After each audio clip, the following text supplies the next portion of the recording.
অসমাপ্ত ভালোবাসা গল্প পার্ট ৩১। আর যারা এখনও আমার এই চ্যানেল সাবস্ক্রাইব করেন নাই তারা অবশ্যই সাবস্ক্রাইব করে দেবেন। বেশি কথা না বলে গল্প শুরু করা যাক।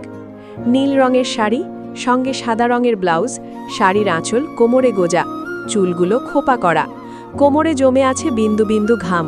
রমণী ব্যস্ত হাতে রান্না করছে, হাতে রিনিছিনি শব্দ তুলছে সাদা নীল রেশমি কাচের চুড়ি। অনিকেত ঘুম থেকে উঠেছে বেলা করে, এখন দাঁড়িয়ে দাঁড়িয়ে সায়নাকে দেখছে। কি দারুণ লাগছে, যখন তরকারি নাড়ছে চুড়িগুলো শব্দ করছে। অনিকেতের ইচ্ছে করছে সায়নার চুলগুলো খুলে দিতে। ধীরে পায়ে সায়নার পেছনে গিয়ে দাঁড়ালো। সায়না ঘাড় না ঘুরিয়ে বলল, টেবিলে ওটস পুডিং রাখা আছে, খেয়ে নিন। তুমি কি করে বুঝলে আমি এসেছি?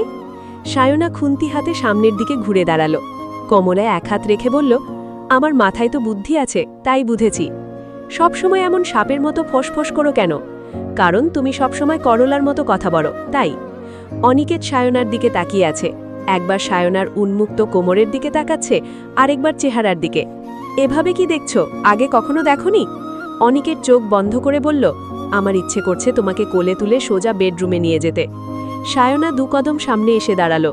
তোমার কি ইচ্ছে করছে সেটা তুমি করতে পারবে? ওই সাহস তোমার আছে? অনিকেত ফট করে চোখ খুলে সায়নাকে কোলে তুলে নিল। গ্যাস বন্ধ করে সোজা চলে গেল বেডরুমে। সায়না অনিকেতের গলার জড়িয়ে ধরে আছে। অনিকেত সায়নাকে বিছানায় বসিয়ে দিয়েই সঙ্গে সঙ্গে সায়নার ঠোঁট দুটো আঁকড়ে ধরল নিজের ঠোঁট দিয়ে। দীর্ঘ সময় পর ঠোঁট ছেড়ে দিয়ে সায়নার চোখের উপর আঙুল রেখে বলল, তুমি চোখ বন্ধ রাখো, আমার ভীষণ প্রেম পাচ্ছে। এই অবেলায় এমন প্রেম করতে লজ্জা তো লাগবেই, তাই না? বউকে আদর করতে বেলা অবেলা লাগে নাকি হাঁদারাম? চুপ, একদম কথা বলবে না। কথা বললে কিন্তু ঠোঁট নাড়াতে পারবে না, কামড়ে ধরে রাখব। সায়নার ভীষণ লজ্জা লাগছে, তার লাজুক বরটাও কিনা শেষমেশ বেশরম হয়ে উঠল। দুপুর ১টা বাজে। ডাক্তার সাহেব তার বউকে ভালোবাসায় সিক্ত করে দিতে ব্যস্ত। এ যেন পৃথিবীর অষ্টম আশ্চর্য। সায়না অনিকেতের কানের কাছে ফিসফিস করে বলল, এটা পৃথিবীর অষ্টম আশ্চর্য। নাস্তা করে রেডি হয়ে বেরিয়ে গেল চৌধুরী বাড়ির উদ্দেশ্যে। জাহান্নারা বেগম দুপুরের খাবার খেয়ে বিকেলে যেতে বলেছিলেন, কিন্তু জিয়ান তাকে বুঝিয়ে নয়নাকে নিয়ে চলে গেল। গাড়িতে পাশাপাশি বসে আছে দুজনে। নয়নার মনে আজ যেন বাঁধ ভাঙা আনন্দ। এই যে একটা মানুষ, সেই মানুষটা কেবল পাশে আছে বলেই নয়না নিজেকে পৃথিবীর সবচেয়ে সুখী মানুষ মনে হচ্ছে। নয়না জিয়ানের দিকে তাকিয়ে বলল, জানেন? উহু, জানাও, জানতে চাই। সবচেয়ে আনন্দ যে মানুষটা দিতে পারে, সেই মানুষটাই সবচেয়ে বড় কষ্ট দিতে পারে। সে ছাড়া জগতে আর কারো সাধ্য নেই অমন কষ্ট বা সুখ অনুভব করানোর। জিয়ান নয়নাকে নিজের দিকে টেনে নিয়ে বলল, জগতে সুখ দুঃখ দুটো একে অপরের পরিপূরক। দুঃখ না থাকলে সুখের সময়টা অমন করে অনুভব করা যায় না। আবার কেউ সারা জীবন সুখে থাকলে সুখটাকেও পানসা মনে হয়। আপনি কি আমরা দুঃখের কারণ হবেন? দেখো, আমি তোমাকে ভালোবাসি। আমরা যাদের ভালোবাসি পৃথিবীর সব সুখ তাদের নামে লিখে দিতে চাই, কিন্তু আমরা নিজেদের অজান্তেই তাদের দুঃখও দিয়ে থাকি। নয়নার মন ভার হয়ে গেল, চুপ করে রইল। জিয়ান আজ করতে পারল নয়নার মন খারাপ। আলতো করে নয়নার গাল টেনে বলল, ভালোবাসি বউ, এবার একটু হাসো। নয়না হাসল না, সে যেন মনে মনে পণ করেছে হাসবে না। তুমি চাইছো আমি তোমাকে কাতুকুতু দিই? উহু, শুনুন, আপনি মোটেও আমার মনের মতো উত্তর দেননি, তাই আমি রেগে আছি, হাসব না। রেগে আছো মানে? আমি কি করলাম?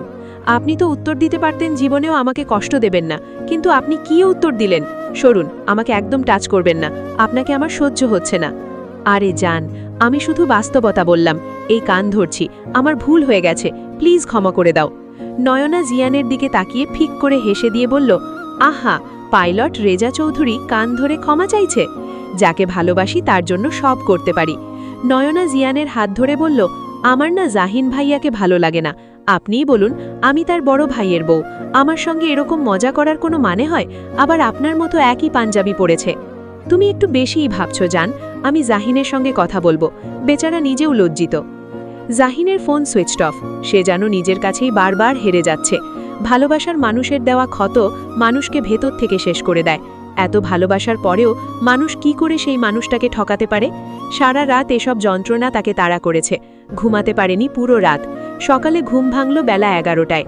মোবাইল অন করে প্রথমে কল করে অন্তরকে। অন্তরের ফোন ওয়েটিং। মোবাইল বিছানার ওপর রেখে ফ্রেশ হয়ে আসলো।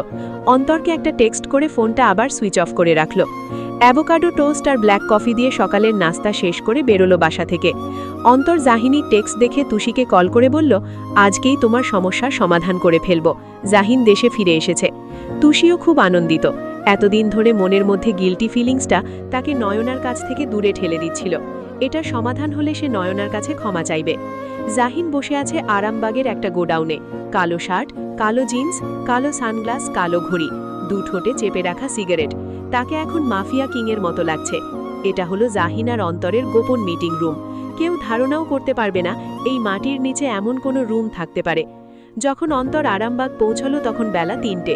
অন্তরের ফোনে পরপর কয়েকটা মেসেজ আসলো, সঙ্গে অনেকগুলো অডিও ক্লিপ। অন্তরের হাত পা কাঁপছে, চোখ দুটো লাল হয়ে উঠেছে। জোরে জোরে নিঃশ্বাস নিয়ে নিজেকে শান্ত করে এগিয়ে গেল বাড়িটির দিকে। গলির শেষ মাথায় একতলা বাড়ি। বাড়ির এক সাইডে সুতোর গোলাউন, তার ঠিক নিচেই তাদের গোপন মিটিং রুম। অন্তর ভেতরে ঢুকে দরজা বন্ধ করে দিল। তারপর গোপন দরজার সাহায্যে পৌঁছে গেল কাঙ্ক্ষিত স্থানে। জাহিন তখন পায়ের ওপর পা তুলে নিকোটিনের ধোঁয়া ওড়াচ্ছে। অন্তর নিজের পকেট থেকে পিস্তল বের করে জাহিনের মাথা বরাবর তাক করে বলল, আমি তোকে নিজের ভাই ভেবেছি, তুই না রাখলি বন্ধুত্বের সম্পর্ক, না ভাইয়ের। আমার বোনের খুনিদের সাহায্য করেছিস, আমি তোকে বাঁচিয়ে রাখব না। তোকে মারতে আমার কষ্ট হবে, তবে আমি চাই না তোর মতো কর্মকর্তার জন্য দোষীরা এভাবে ঘুরে বেড়াক। আইন তো মানুষকে রক্ষা করার জন্য তৈরি হয়েছে। তুই বলেছিলি এই গোয়েন্দা সংস্থার যুক্ত হয়েছিস মানুষকে ন্যায় বিচার দিতে, অথচ সামান্য টাকার কাছে বিক্রি হয়ে গেলি। তোর তো টাকার অভাব ছিল না জাহিন, তবুও কেন করলি তুই এসব? জাহিন নিজের বন্দুক সোজা অন্তরের পেট বরাবর তাক করে বলল, আমি যা করেছি তাতেই ভালো। তুই কি ভেবেছিস আমি না বুঝে এসব করেছি? মান্নাত মেয়েটা তোর ওপর ভরসা করে আছে, তার বিশ্বাস তুই তার বাবা মায়ের হত্যাকারীকে শাস্তি দিবি। জাহিন, অন্যের জন্য নিজের জীবন ঝুঁকিতে কেন ফেলব? এটা রাজনীতির দাবা, এখানে চাল ঘুরতে থাকে। ঠান্ডা মাথায় আমার কথা শোন। অন্তর তাচ্ছিল্যের হাসি দিয়ে বলল, আমার বোনটাকে ওরা মেরে ফেলল আর তুই তাদের বাঁচিয়ে দিলি। আজ এখান থেকে যে কোনো একজন জীবিত বেরোবে, হয় তুই নয় আমি। জাহিন চৌধুরীকে কেউ হারাতে পারে না।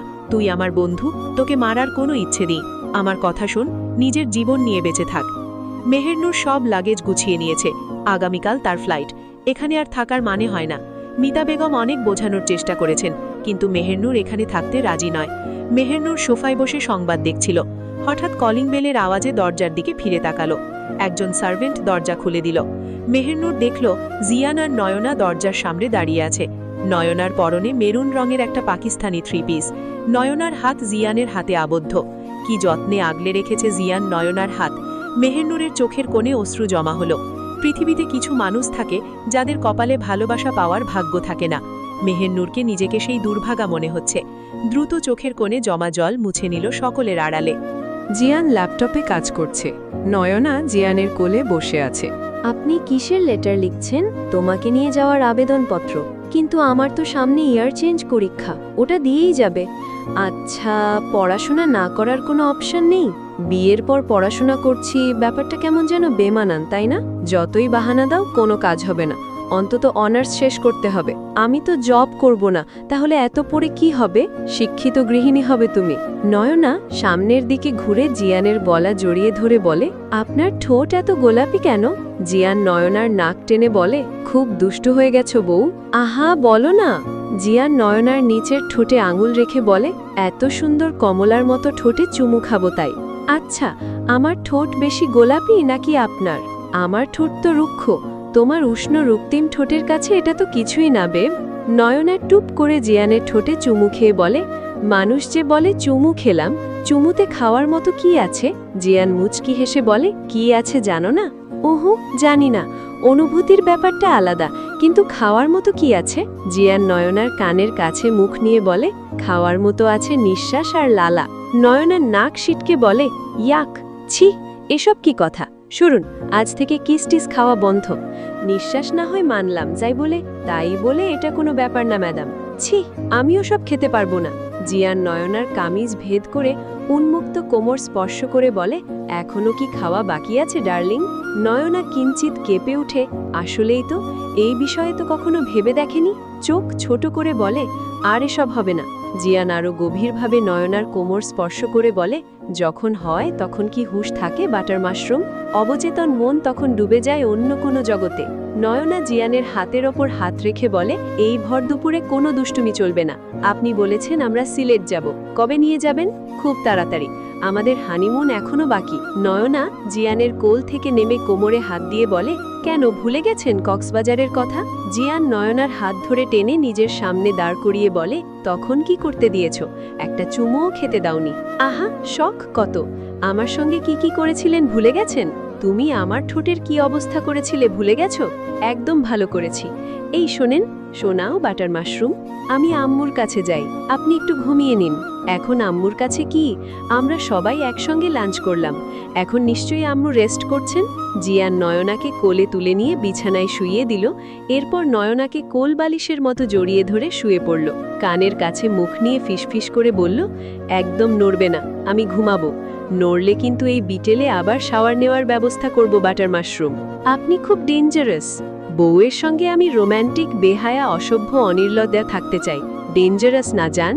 অন্তর কখনো কল্পনা করেনি জাহিন তাকে গুলি করতে পারে। যদিও গুলিটা চামড়ার উপর দিয়ে গেছে, তবুও এইটুকুও অন্তরের জন্য অকল্পনীয় ছিল।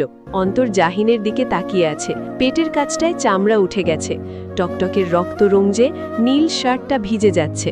জাহিন এবার পিস্তল তাক করল ঠিক অন্তরের খুলি বরাবর।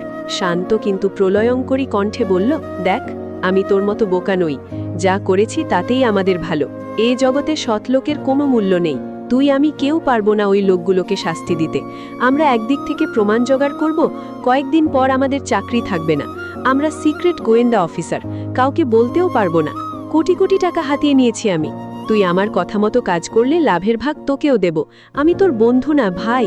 অন্তর ঘুরে জাহিনের পেটে লাথ মারল, জাহিনও পাল্টা লাথ মারল। এভাবেই মারপিট চলল কিছুক্ষণ। হঠাৎ জাহিনের আক্রমণে অন্তর ছিটকে পড়ে দেওয়ালের সঙ্গে মাথায় আঘাত পায়। মুহূর্তেই অন্তর মেঝেতে লুটিয়ে পড়ে, মাথা ফেটে গলগল করে টকটকে তাজা রক্ত গড়িয়ে পড়তে থাকে। নিভু নিভু দোখে অন্তর তাকায় জাহিনের দিকে। তার দুনিয়া চার দিক থেকে অন্ধকার হয়ে আসছে। সে অন্ধকার ভেদ করে তার সামনে ভেসে ওঠে ছোটবেলা থেকে একসাথে বেড়ে ওঠা বন্ধুর সঙ্গে কাটানো মুহূর্তের স্মৃতি। একটা চকলেট যারা অর্ধেক অর্ধেক ভাগ করে খেত, সেই বন্ধুর দেওয়া আঘাতে সে তলিয়ে যাচ্ছে অন্ধকারে। জাহিন দ্রুত অন্তরের মাথা কোলে তুলে নিল, অন্তরকে ডাকতে লাগলো, এই অন্তর, ওঠ, চোখ খোল ভাই আমার। আমি যা করেছি সব অন্যায়, কিন্তু তাতেই তোর আমার ভালো। এই ওঠ না, ওঠ না। রক্তে ভিজে যাচ্ছে মেঝে। কোলে তুলে নিয়ে বাইরে বের হয়ে এলো জাহিন। গাড়িতে বসিয়ে সিট বেল্ট বেঁধে দিয়ে নিজে ড্রাইভ করে নিয়ে এলো হাসপাতালে। জাহিন মাথায় হাত দিয়ে দাঁড়িয়ে আছে। ডাক্তার বলেছে রোগীকে বাঁচিয়ে রাখা প্রায় অসম্ভব, প্রচুর রক্তক্ষরণ হয়েছে। জাহিন দুহাতে নিজের মাথার চুল খামচে ধরে বসে আছে, চোখ দুটো রক্তিম বর্ণ ধারণ করেছে। অন্তরের ফোনটা বেজেই চলেছে, বেচতে বেচতে কেটে যাচ্ছে, একটু পর আবার বেজে উঠছে। বিরক্ত হয়ে ফোনটা সুইচ অফ করে দিল জাহিন। সাইনা এসেছে বাবার বাড়িতে। অবশেষে তাদের বিয়েটা মেনে নিয়েছে সাইনার পরিবার। বাড়িতে এসে অভিমান করে অনিকেতের কল, টেক্সট কোনো কিছুর রিপ্লাই করছে না সাইনা। অভিমানের কারণ, আসার সময় অনেকবার অনিকেতকে বলেছিল সাইনার সঙ্গে এই বাড়িতে আসতে, বাড়িতে না আসলেও অন্তত সাইনাকে গেট পর্যন্ত পৌঁছে দিতে। কিন্তু ডাক্তার অনিকেত মাহমুদ সাইনার কোনো কথা রাখেনি, তাই রাগ করে কল, টেক্সটের রিপ্লাই করছেন না সাইনা। অনিকেত হাসপাতালে পৌঁছে সাইনাকে কল করল, রিং হয়ে কেটে যাচ্ছে কিন্তু রিসিভ হচ্ছে না। এরপর টেক্সট করল, টেক্সটের রিপ্লাই আসছে না। অনিকেত পুরো দিনে যখনই সময় পেয়েছে সাইনাকে কল করেছে, টেক্সট করেছে, কিন্তু কোনো রেসপন্স পায়নি। অবশেষে উপায় না পেয়ে জিয়ানের কাছ থেকে নম্বর নিয়ে সাইনার আম্মুকে কল করল। তার সঙ্গে কুশল বিনিময় করে বলল, আন্টি, সাইনাকে একটু দেওয়া যাবে? সাইনা তখন বলে, তুমি আমার মুভিটা দেখছি, এখন ডিস্টার্ব করতে হলো? আর কোনো সময় পেলে না? কি এমন ইম্পর্টেন্ট কাজ করছো তুমি? মুভি দেখি। মুভির নাম কি বলো না তুমি আমার? বলার কি আছে, আমি তো তোমারই জান। সাইনা কল কেটে দিল, নিজের ফোন থেকে নয়নাকে কল করল। কুশল বিনিময় শেষ করে বলল, আজকে বিকেল থেকে একজনের কল, টেক্সট কোনো কিছুর রেসপন্স করিনি। এরপর আম্মুর ফোনে কল করেছে। কি করো তুমি? ফোন কেন রিসিভ করছো না? টেক্সটের রিপ্লাইও করছো না? মুভি দেখি।